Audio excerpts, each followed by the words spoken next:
En esta primera sesión del proyecto Capacidad Profesional Docente vamos a centrar nuestra atención en una idea central, que es la idea de profesión, y un correlato de esa idea, que es la idea de profesionalidad. Pero brevemente quiero recordarles que este es un proyecto que tiene dos fases. En una primera fase vamos a tratar de compartir una visión sobre lo que entendemos por capacidad profesional docente, que no es exactamente una capacidad individual, sino que es una capacidad sistémica, una capacidad relacional. Y durante todo el tiempo estaremos trabajando la comprensión y la visión compartida de los 4 elementos que conforman la capacidad profesional docente. Luego, el segundo año, lo que trataremos de hacer es apoyar y facilitar que cada centro educativo pueda mejorar, a través de un proceso de mejora, a través de un proyecto de mejora, su propia capacidad profesional docente. Este es, en última instancia, el recorrido que vamos a hacer en los próximos 2 años, todos los centros, que son bastantes, que colaboran en este proyecto. Presentado el proyecto en general, vamos a específicamente lo que vamos a ver en esta sesión. Vamos a tratar de contestar algunos de los interrogantes que hay ahí y procuraremos que sean todos, pero puede que alguno se nos pase por el tiempo, ¿no? En primer lugar, ¿qué vamos a entender por profesión? ¿Qué entendemos por profesionalidad? Si pueden existir en una misma profesión distintos modelos de profesionalidad. ¿Qué visión de la profesión tenemos en mi centro? ¿Y qué modelos de profesionalidad hay en mi centro? Es decir, vamos a tratar de compartir entre todos una visión de lo que es la profesión docente en este momento, la situación en la que se encuentra y también en qué medida hay un predominio o es más relevante un tipo de modelo de profesionalidad que otro en los distintos centros educativos, porque eso puede ser interesante y puede ser muy importante a la hora de adoptar iniciativas que mejoren la capacidad profesional docente. Lo primero que yo quisiera hacer y lo primero que quisiéramos comunicarle es una llamada de atención. Una llamada de atención que esperemos que dure todo el tiempo que trabajemos juntos. Es una llamada de atención que ahí está recogida de una forma breve, pero que desde luego es muy relevante su desarrollo posterior, ¿no? En esta llamada de atención queremos decirles que para nosotros es muy importante cuidar las ideas, porque las ideas se convierten en creencias. Y cuidar las creencias porque se convierten en razones. Y hay que prestar atención a las razones porque terminan convirtiéndose en acciones. Y desde luego hay que cuidar mucho las acciones porque terminan convirtiéndose en prácticas. Y cuidar mucho el tipo de prácticas que desarrollamos porque terminan convirtiéndose en hábitos personales. Y cuidar especialmente de los hábitos profesionales porque se convierten en un sentido de la profesión. Cada uno de esos pasos hay que cuidarlos porque, fijaros bien, si no cuidamos de cada uno de ellos, el resultado es que estamos trabajando en un marco profesional, que entre todos hemos contribuido a construir y que luego nos está marcando personalmente. Por eso decimos al final que hay que, sobre todo, cuidar la profesión, porque se convertirá en nuestras creencias, se convertirá en nuestras razones, se convertirá en nuestras acciones, en nuestras prácticas, en nuestros hábitos y, en definitiva, en nuestra forma de estar en el mundo. Esta es la idea con la que hemos iniciado este proyecto. Esta es la idea con la que hemos considerado que este es un momento oportuno para poner en marcha un proyecto destinado a mejorar la capacidad profesional docente. Estamos convencidos de que para mejorar la educación puede haber muchos caminos, pero el que nosotros queremos explorar en este momento es el de mejorar la educación fortaleciendo la profesión. Este es el que hemos elegido en este momento y este es el que queremos iniciar con todos los centros que van a compartir con nosotros este proyecto. Vamos a empezar por definir bien qué entendemos por una profesión. Y el concepto que vamos a manejar es un concepto que han construido un grupo de investigadores muy relevantes, todos ellos norteamericanos, y que coincidieron durante un tiempo en el Instituto Tecnológico de Massachusetts. Curiosamente, todos, de una forma u otra, estaban trabajando en el intento de comprender y mejorar qué significa hacer un buen trabajo, qué hacen las personas, independientemente de la profesión que estén ejerciendo, para que los demás les reconozcan que hacen un buen trabajo. Por eso el proyecto que lleva la denominación de buen trabajo, o en la denominación inglesa Good Work Project. Esta es su idea.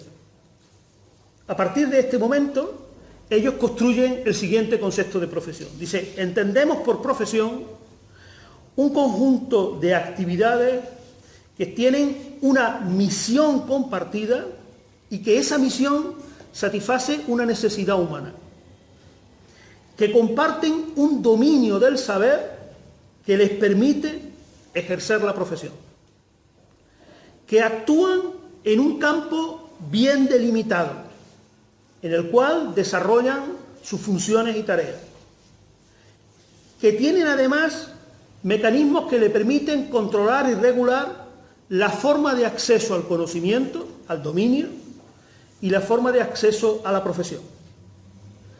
Y por último, entendemos que una profesión es, sobre todo y fundamentalmente, una forma de reconocimiento social a unas personas a las que se les atribuye un poder para actuar basado en el saber que dominan.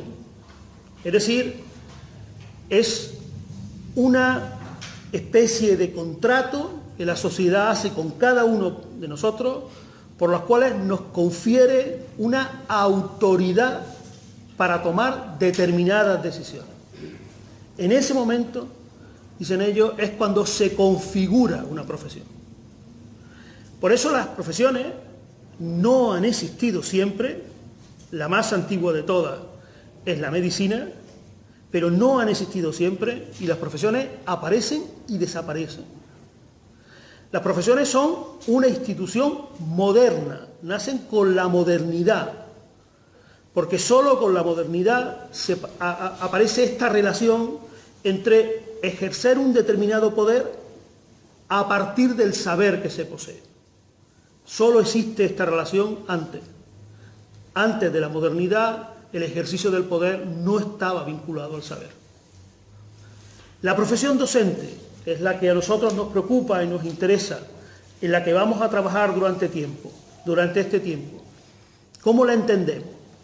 Especialmente hay que empezar por entender en qué consiste su misión y luego ver cada uno del resto de los elementos, en qué consiste su dominio, cuál es el campo en el que actúa y qué nivel de reconocimiento tiene, ¿no? Pues mirad, en la propuesta que hacemos nosotros, lo que nos vamos a encontrar seguramente cuando empecemos la reflexión con nuestros compañeros en clase es que hay visiones distintas de la misión. A nuestro juicio, la misión, lo que significa educar, o el sentido de educar en este momento, podría definirse así. Educar es construir activamente o contribuir activamente al desarrollo humano, mediante la transformación de la cultura socialmente relevante en capacidades y en competencias útiles para una vida digna. Es decir, si tuviéramos que responder alguna vez, y se nos formula con mucha frecuencia, ¿tú en qué trabajas? Y nos decimos, pues yo soy profesor o profesora.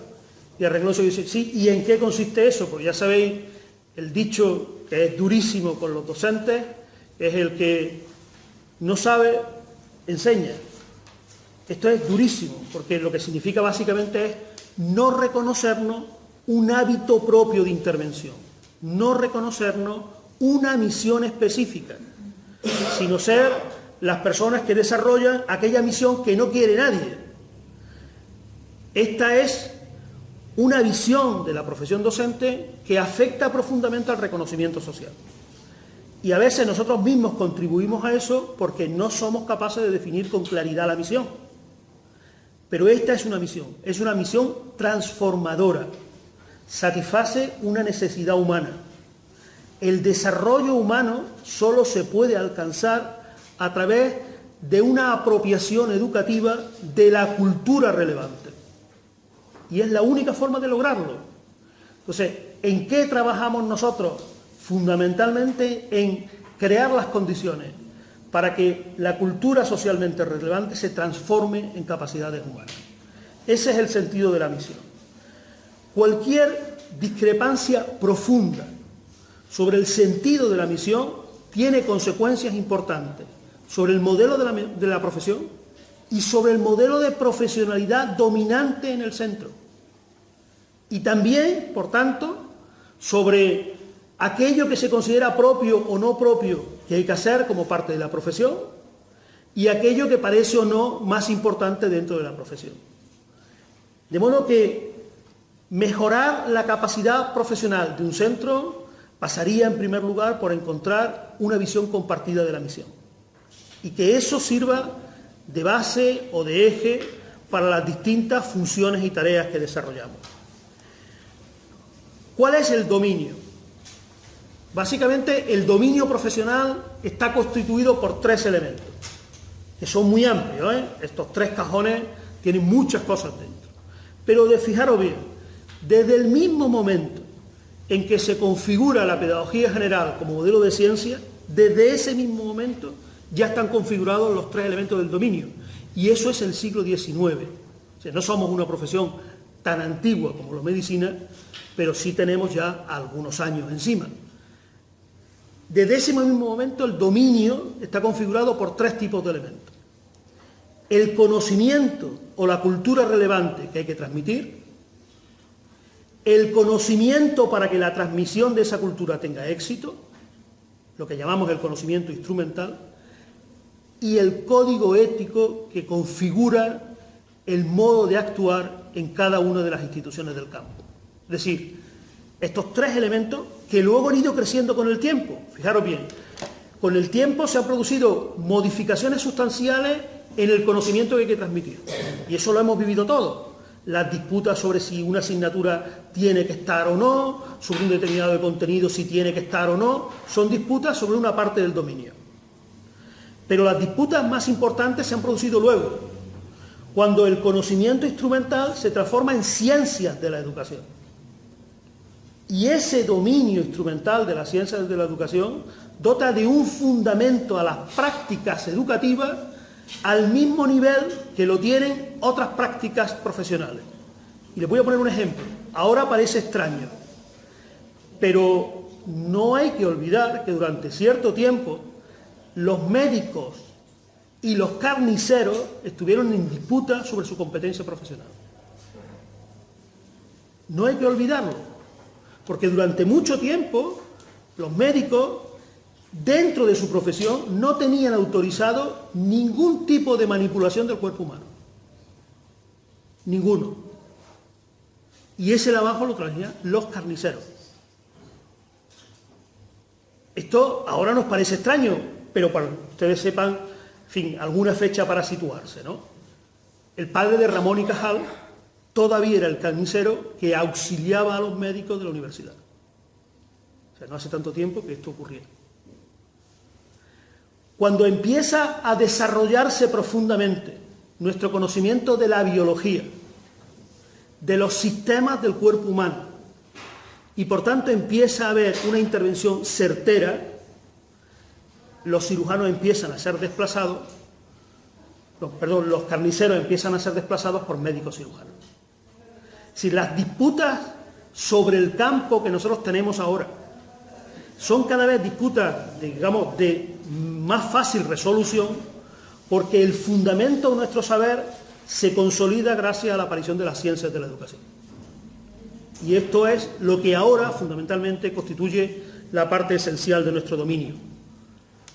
Pero eso no significa que no podamos mantener y debamos mantener permanentemente el fundamento ético, Esta es una profesión que sin fundamento ético, igual que la medicina, está dada a desaparecer.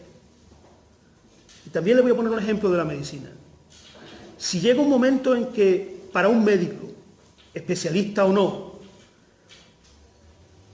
mandar un tratamiento está vinculado a una comisión económica que le proporciona la farmacéutica de turno, en ese momento, por muy alto que sea el dominio, la misión está siendo alterada, porque el fundamento ético se ha modificado.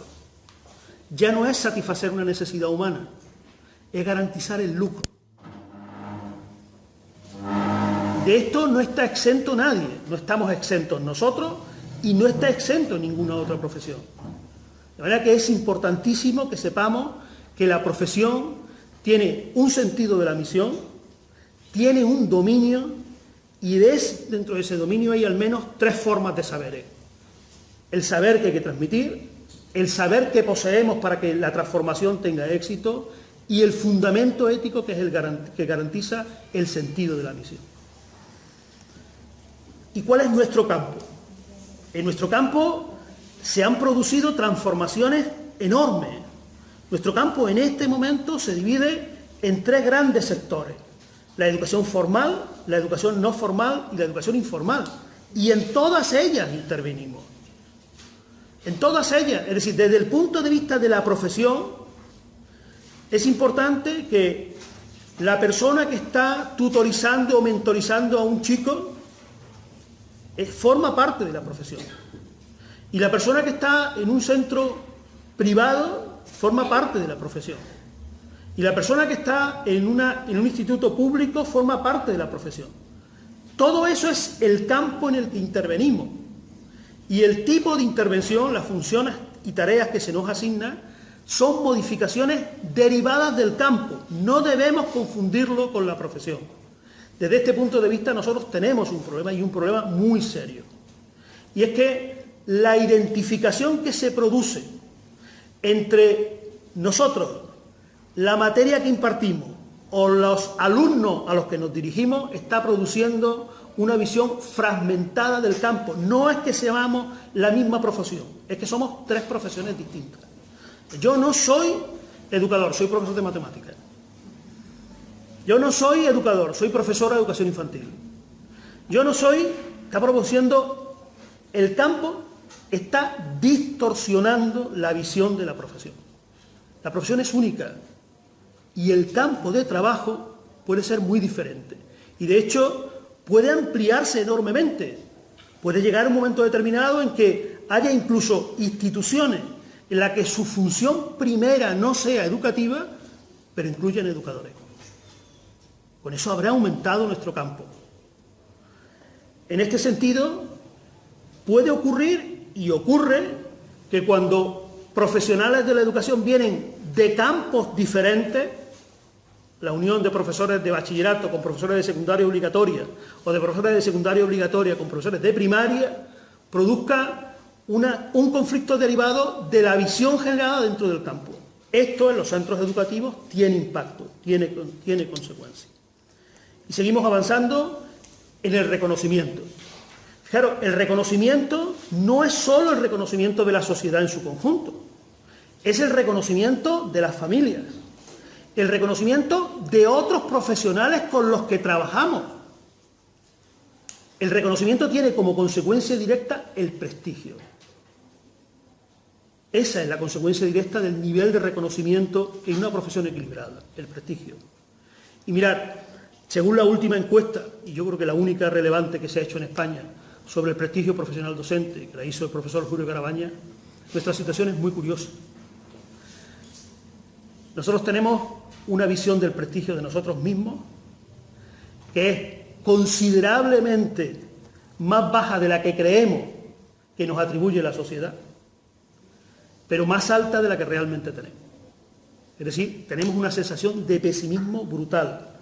No nos vemos del modo en que realmente nos ve la sociedad. La sociedad nos valora más de lo que nosotros mismos nos valoramos, o creemos que nos valoramos, ¿no? Esto es un problema serio, porque del reconocimiento se deriva el prestigio y del prestigio se derivan muchas consecuencias para el trabajo de una profesión, ¿no? Esto puede ocurrir en muchos ámbitos, tampoco es exclusivo de los docentes. Pongo un ejemplo significativo, ¿eh? En las valoraciones que se hacen en las profesiones en distintos lugares, ¿saben cuál es la que más ha caído? La que más ha caído ha sido el periodismo. La percepción social que tenemos es que el periodismo está siendo una profesión seriamente amenazada. Y como consecuencia de eso está perdiendo todo tipo de prestigio social. ¿Tiene consecuencias? Claro que sí. Las consecuencias son, ahora a ver a quién contrato, quién acepta esto, quién asumiría responsabilidades de este tipo con el déficit de prestigio que va a caer. El reconocimiento es importante. Nosotros debemos cuidar el reconocimiento. Y termino. Todos estos elementos, alineados, equilibrados, misión, dominio, campo y reconocimiento, nos dicen cuándo una profesión está o no bien alineada. Nuestra permanente amenaza son de dos tipos. La primera es, y siento decirlo, pero es así, el término no es muy agradable, pero es así, el término es anomía. La primera amenaza de cualquier profesión es la anomía. ¿En qué consiste? Básicamente en que llega un momento en que la profesión no sabe reconocer lo que está bien y lo que está mal. Todo nos da igual. Todo nos parece bien. Todo porque hemos perdido la capacidad para establecer juicios de valor. Nosotros en algún momento hemos vivido situaciones de este tipo, probablemente en nuestros centros, cuando decimos aquello de yo no soy nadie para decirte a ti lo que tienes que hacer, tú hazlo como tú creas conveniente. Cuando esto se extiende y todos emitimos el mismo tipo de juicio, la situación de la profesión es anómica. Hemos perdido lo referente acerca de en qué consiste hacer un buen trabajo. Esto es una amenaza seria para cualquier profesión. Y la segunda seria amenaza es la alienación. Llega un momento en que el tipo de ejercicio profesional que desarrollemos es el mismo, ocurra lo que ocurra a nuestro alrededor, y encima estamos convencidos de que consiste en hacerlo bien. Hemos perdido y nos hemos desconectado de la realidad. Así que estas dos amenazas son amenazas muy profundas. Y si no cuidamos la profesión, estamos seriamente amenazados por las dos.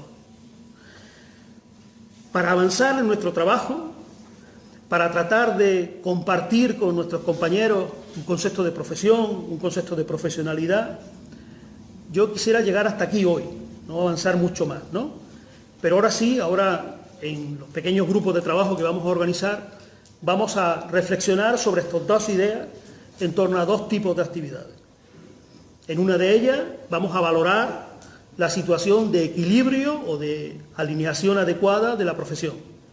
Y en otro vamos a intentar valorar los modelos de profesionalidad, identificar mi propio modelo de profesionalidad y el que podría ser mayoritario en mi centro. Esto es, hasta donde ha dado decir, la primera sesión de trabajo, y ahora vamos a compartir esos instrumentos para poder seguir avanzando.